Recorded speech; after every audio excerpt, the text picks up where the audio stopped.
Ele fala que não tem como explicar a necessidade da vida política do homem sem remeter-se à Trindade.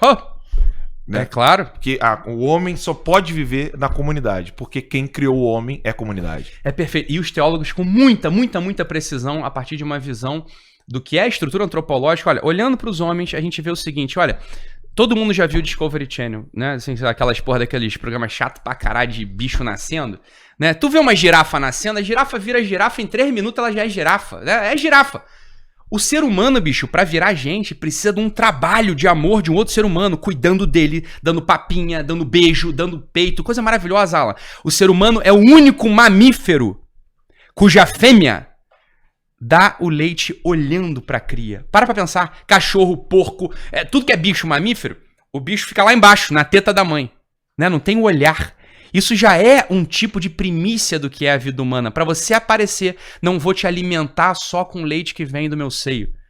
Como se já estivesse inscrito já na pessoa. Fala, eu preciso de uma outra coisa, eu preciso de um olhar humano. Eu preciso da fala. Evoco aqui de novo aqueles versos do Antônio Machado que eu falei na live lá no Pancadão, né? Um hombre no es hombre hasta que oye su nombre desde lábios de una mujer.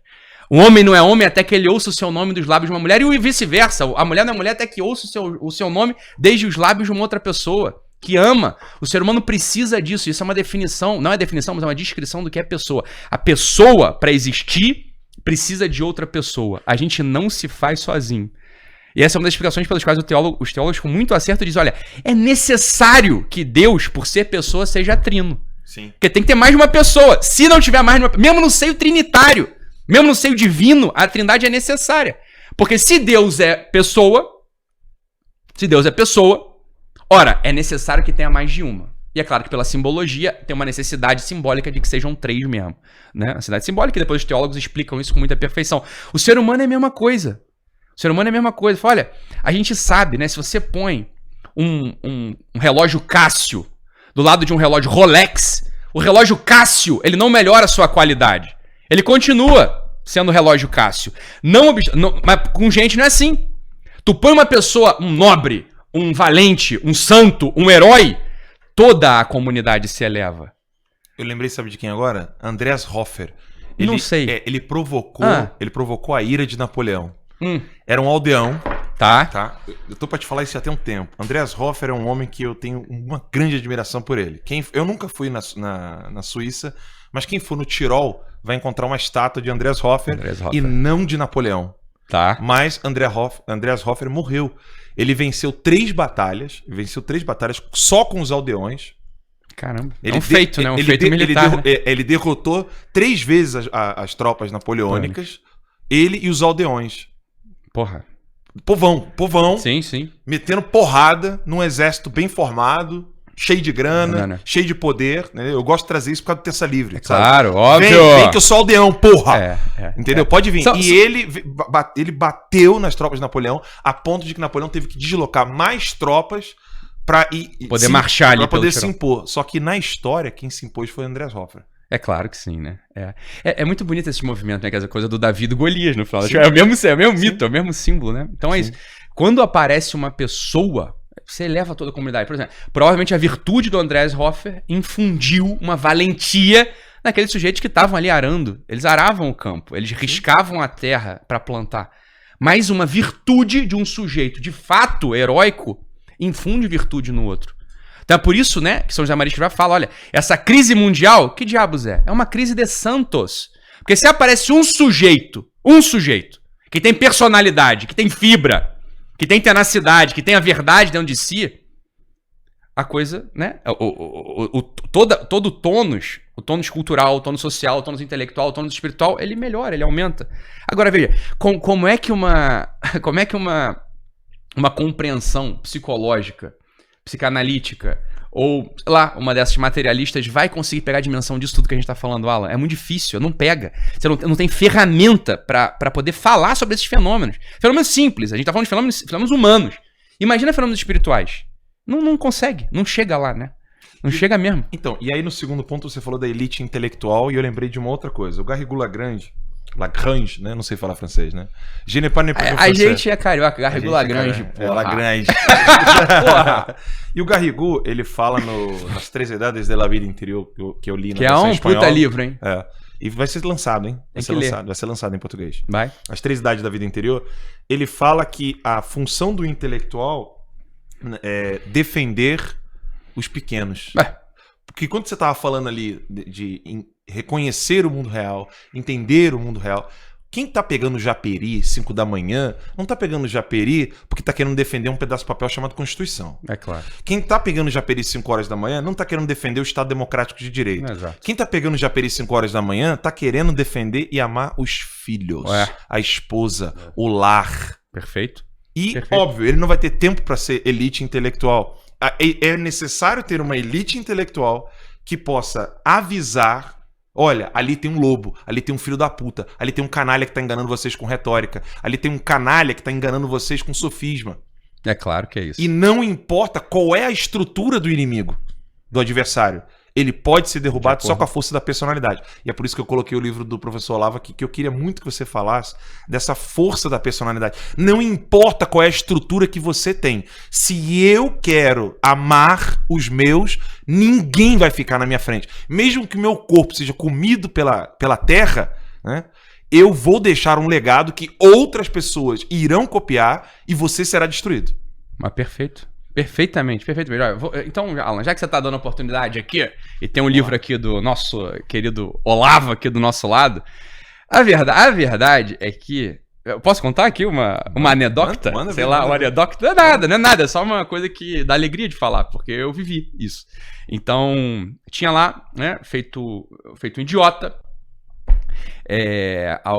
foi em 2003 isso. 2003, meu amigo Henrique Cal me apresentou, professor Olavo de Carvalho, um texto do Olavo chamado... Bem, tinha lá como ser um estudante sério no Brasil, eu questei jornalístico do Olavo, e o Henrique é meio obsessivo, então ele tinha organizado assim as pastas, né, com os textos de cultura, texto de crítica política, não sei o que. Então o Henrique me passou aqui, li tudo, e logo em seguida ele falou assim: aí eu entrei no site do Olavo e achei o Nova Era e Revolução Cultural, que é uma puta análise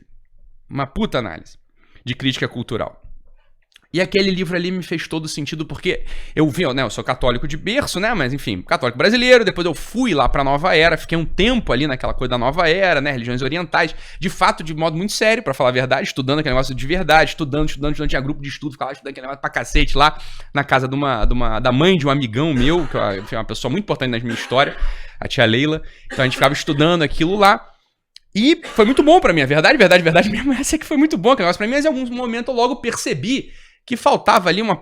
Né, cara, isso aqui não tem consistência filosófica, não tem consistência antropológica alguma, a coisa é vaga demais. Então, o Olavo me pegou, aquele livro do Olavo me pegou naquele momento, ele fazia uma análise da Nova Era e Revolução Cultural, né, e já li o livro em 2003 e fiquei lendo o Olavo de 2003 a 2007. 2007 fiquei lendo tudo do Olavo, até que eu escrevi pro Olavo em 2006, na verdade, escrevi pro Olavo, falando: professor, li tudo que o senhor escreveu, o senhor tem como me dar um asilo intelectual aí? Né? Você tem como me dar um asilo intelectual? E ele, com toda a benevolência do mundo, olha só o que eu vou dizer, com toda a benevolência, mas mais do que benevolência, com amor verdadeiro, ele me olhou.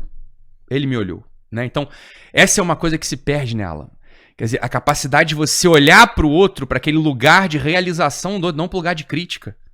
Né? Você olhar pro lugar de realização do outro. Isso é uma força muito profunda. Você acha que lá o Andreas Hoffer, ele olhava pro aldeão dizendo: ih, rapaz, isso aí só sabe mexer com foice. Não, ele olhava pra aquele aldeão e falava assim: isso aqui tem a capacidade de entregar seu coração e sua carne pra defender os seus, porque se ele não se antepor ao Império Napoleônico, esses franceses vão estuprar essas mulheres e as crianças. Então você acha que o Andreas Hoffer olhava pra onde? Tava olhando pra onde ali? Tava olhando justamente para aquele lugar central da personalidade do que estava sob seu cuidado. Foi o que eu percebi com o Olavo. Né? O Olavo, ao dizer: venha, eu vou te receber aqui feito um filho, né? Tem uma casinha de cachorro aqui que você pode ficar, né? O jeito do Olavo, porra, eu falei: professor, obrigado, né? Tá mais do que bom, vou pra aí. E fui pra lá, fiquei com o Olavo e com a Roxane, né? Das pessoas maravilhosas, por quem eu tenho a maior gratidão do mundo, né, me receberam, e essa que é a ideia. Isso é uma personalidade, é uma coisa que faz falta no Brasil, Alan, que é o que você tá me dizendo assim. Se fosse pra dizer assim: Ítalo, se você tivesse a varinha do Harry Potter e você pudesse fazer num passe de mágica e mudar uma única característica do brasileiro. Eu sou agora o gênio da lâmpada e tô te concedendo um desejo. Qual a característica pode mudar do brasileiro? Aprender a falar bem de verdade quem tá do seu lado. Esse olhar mesquinho do brasileiro, de bater o olho no outro, só olhar pros fundilhos, né? Só olhar pros fundilhos do outro, só olhar pro rego sujo. Sabe? Só olhar pra aquela parte do outro que, porra, não tá bem acabada. Que coisa mesquinha, que coisa feia. Coisa feia. As próprias brincadeiras que a gente faz com nossos amigos, porra. Para pra pensar nisso. Tem brincadeira falando de coisa boa. Teu amigo não é sempre assim, teu babaca, seu merda. Isso a gente fala, ó. Mulher, quando encontra outra mulher, finge que é amiga, mas vai embora e fala mal. Homem não, fala seu merda. Fala, olha, tudo bem, a piada funciona, a análise funciona, realmente parece ser mais verdadeira esse tipo de amizade masculina do que a feminina, mas tá muito ruim ainda. Tá muito ruim ainda, porra. Aprender a falar bem do outro é sinal de uma personalidade formada. Uma personalidade madura que vai, de fato, servir pra alguma coisa nessa vida. Quando tu só consegue olhar pro outro naquele lugar podre, é porque teu olho é podre, porra. Tu não tem nada aí dentro. Você tá com medo, você tá com insegurança, você tá com inveja. Você, no final das contas, é muito triste falar. Você é um sujeito que não tem esperança. Ora, o que é esperança? A esperança é essa promessa de uma felicidade, recebendo o auxílio do alto, que te leva até uma permanência de eternidade, porra. Quando você só tá apostando nessa mesquinharia, né? Ah, minha pasta de dente. Ah, toalha molhada. Ah, mas tu tá careca. Ah, mas tá narigudo. Ah, não sei o que. Ah, tomando seu... né? Desculpa, né? Não, aqui é liberado, porra. Oi! Então você puder falar assim, uma coisa do brasileiro pra mudar. Uma coisa. Porra, que aprenda a falar bem um dos outros. Caralho, se você, ó, isso aqui é, ó, desafio pra você. Desafio de 21 dias, foda-se. Se tu começa a falar bem dos outros, tu vai ver que misteriosamente aquela porra daquela comunidade inteira melhora. Tua casa começa a melhorar, tua sala na faculdade começa a melhorar, até a tua repartição pública começa a melhorar, aquele cancro, o nego só fala mal um do outro, vai tudo melhorar. Isso por quê? Porque isso é sinal de personalidade formada.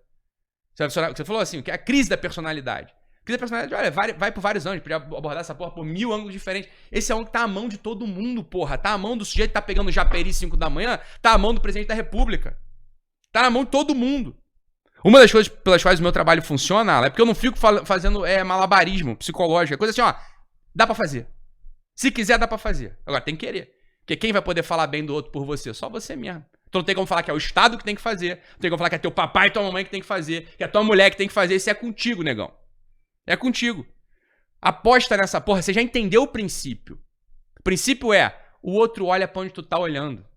Se tu tá olhando pra merda, merda será. Se tu tá olhando pra eternidade, eternidade será. Se tu tá olhando pra coragem, coragem será. Andreas Hofner, o que o Alan tava citando aqui. Porra, tu acha que ele olhava pra onde? Naqueles camponeses lá. Olhava assim pra... Ih, olha aquela gargantinha ali, vai ser degolada pela primeira baioneta ali do Jean-Claude, que vai chegar marchando aqui. Né? Falei, não, tava olhando pra onde? Tô olhando aqui, ó. Tô olhando pro teu coração de carne que bate nesse peito, que vai se antepor a esse maldito francês que vai estuprar sua mulher e vai degolar seu filho. O que acontece com aquele camponês? Vai derrotar 1, 2, 3, 4 vezes. Vem quantas vier. Porque tem uma personalidade olhando e comunicando. Seja você essa personalidade. Ainda titubeante, ainda claudicante, mas porra, você tem uma responsabilidade diante dos teus filhos, diante da tua classe, né? Diante dos teus funcionários, dos teus colaboradores, mas tá à mão de todo mundo, porra. Não, e o mais interessante é que esse medo, né, e você como psicólogo, psiquiatra, pode explicar até a questão metabólica, né? Ou seja, do próprio metabolismo do homem quando começa a mudar exatamente por causa do medo. Total. Ele tem medo e aquilo ele vai influenciando a parte somática dele e aquilo vai afetar a psique, né? Então a merda que começa na matéria vai terminar na alma e vice-versa. O que começa na alma vai terminar na matéria. E fala-se muito, né? O título de hoje é A Sociedade Está Doente, né? Do termo do El caráter patógeno da sociedade, do Echevarria, que nós dois amamos muito, né? Gostamos muito. Porra, total. E esse caráter patógeno, ele tá evidente exatamente porque os homens ainda não entenderam que o que ele precisa está diante dos olhos. Diante dos olhos. Eu lembro muito que Nosso Senhor, quando fala o pão nosso de cada dia, nos dá hoje. Se é hoje, então eu não preciso do amanhã para que aquilo seja realizado. Eu não preciso que o governo melhore, eu não preciso que a economia melhore, eu não preciso que a política melhore, eu não preciso que a sociedade melhore, eu preciso que eu queira mudar. E aí eu lembrei do Roy Marinho, né? Perfeito. Falando disso aqui, ele citando tanto Santa Teresa quanto Santo Tomás. O que é necessário para querer ser santo? Querer. Querer. É claro que sim. O que é necessário para querer ser melhor? Querer. Exatamente. E basta. E basta. Né? É, claro, isso é o que isso é a substância mesmo da vida humana, né? Quando você pega no original do Pai Nosso, pega no grego do Pai Nosso, o pão do qual tá dito lá, ele tem uma raiz etimológica muito interessante, né? Os gregos, eles chamam substância de ousia, né? Te lembra? Ousia. É como eles chamam, ousia, né? No grego. Ousia, bem, é um termo que o filósofo grego pegou emprestado do camponês grego. Olha que sutileza. O que é ousia na Grécia primitiva? Ousia é pedacinho de terra. Pedacinho de terra. No pedacinho de terra, não é que você só planta o aipim, não é que você só planta o pasto que vai alimentar a cabra, mas no pedacinho de terra você constrói a sua casa, você sonha os seus sonhos, você se frustra, você ama, você vê aqueles que você amou morrendo, você vê aqueles que você fecundou nascendo. Isso é a substância mesmo. E é curioso como, no grego, o pão nosso, do qual fala o Cristo, ele é posto assim, ó, epiousion. É a substância que está por cima mesmo da substância. É aquilo que vai te dar a consistência real. E é hoje, é isso aí. É quando está diante do teu olho. Nosso Senhor não está dizendo assim, a ideia nossa de cada dia. O nous epiousion. Não está falando isso, ele está falando do pão. O pão, o que é? O pão é aquela matéria mais intranscendente que está diante do teu olho. Que você, olha, não é saboroso, não brilha. Sequer tem um aroma que seja... olha, não é pão, esse pão do qual o Cristo fala, não é pãozinho recheado de provolone com calabresa. Não é pão com azeite, não é pão com alecrim por cima. É o pão ázimo. É o pão feito às pressas, sem fermento. É o pão, farinha, água, tá feito. Só que você se alimenta dele. E ele te dá o quê? A tua substância. Isso é a consistência da vida humana mesmo.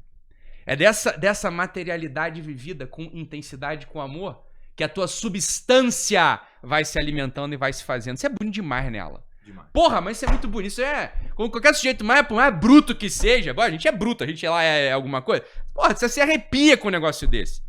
Pra porra com essas ideias de merda. Ideia é peido. Né? Peido aparece com um barulho, some com vento e fede. Porra, não serve pra nada. A vida humana é feita dessa consistência, dos fatos, da coisa que tá acontecendo na tua frente.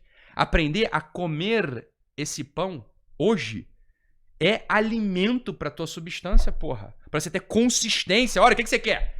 Você quer ser um sujeito que vai chegar ao fim, vai ser posto naquele mármore derradeiro no qual o vento vai soprar sobre você.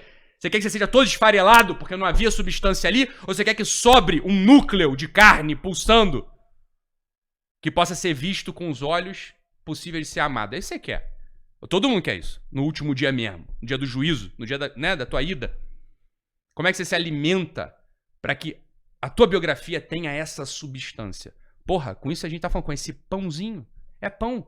Você não precisa de fermento, você não precisa de azeite, não precisa de calabresa, não precisa de provolone, não precisa de nada. Você precisa dos fatos substanciais na tua frente.